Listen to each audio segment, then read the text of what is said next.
Yo, good day everyone. I want you to understand that there was never an exchange of apple between the snake and Eve. But instead, what actually happened was that while snake, male and female, were making out, both Adam and Eve were there watching.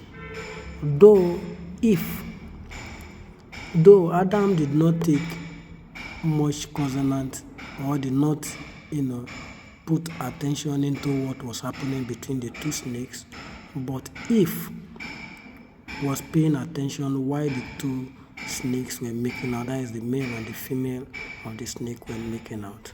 And in the process, she began to have different thoughts in her mind, like, how is it possible that God said we should not eat this fruit which is making out, and these people are making out freely and it doesn't kill them? And so in her thoughts, so another thought come to her in form of reminding her that the Lord make it clearly that if you eat this fruit you will die. And the thought came to her, and she concluded in her mind that no, even if I eat this fruit, I wouldn't die. Instead, my eye will be more open than the way it is, most likely like that of God, because there was nothing like, they don't even know what death look like. The best form to die, they never knew. Like, is it going to be gone? Is it going to be, sleep and you die? These people never have idea of what really death is all about, like in our own terms of today.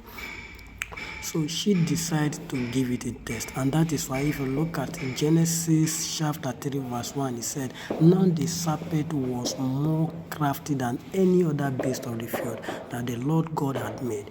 He said to the woman, did God actually say you shall not eat any of these trees in the garden?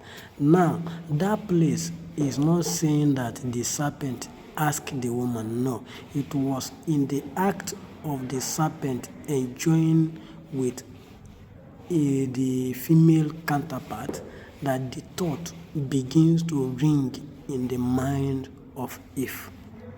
And the woman said to the serpent, which was also in her mind, we may eat of the fruit of the trees in the garden, but God said, you shall not eat of the fruit of the tree that is in the midst of the garden, neither shall you touch it, lest you die. So the woman in her thought was like, okay, if these people can do this, touch it and enjoy themselves and they didn't die, why should our own case be different? And so she decided to lure her husband, who was there with her while the two snakes were making out, for them to also make out as well.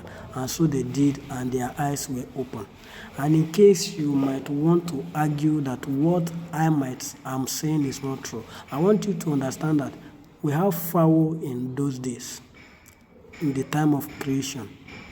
They were not caused by God, but they never have the same communication pattern with human being.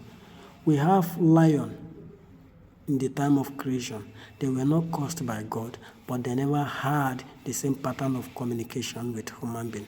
We have monkeys, apes who almost look like human beings, but never had the same pattern of communication with human being. And the same thing goes to snake. Snake was not exceptional as to communication. So snake never had the means to communicate with human being face to face before it will even come to asking Eve or Adam question as to whether they should eat the fruit or not eat the fruit. But the act that brings the thought into the mind of Eve before committing the sin of making out and later end them having their eyes open like that of God, and they were sent out of Garden of Eden, was orchestrated by that of snakes making out in their presence. It's just like, when you have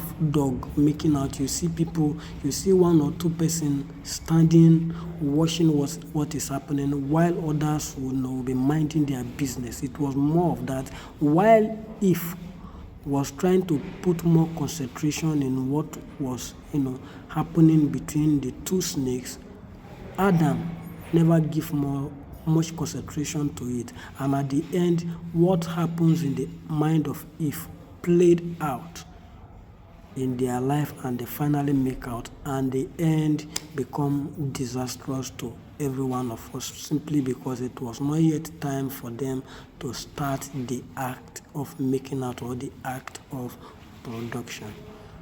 God bless you. But in case you may have contrary, understanding or contradiction to what I said, you are free to share your view.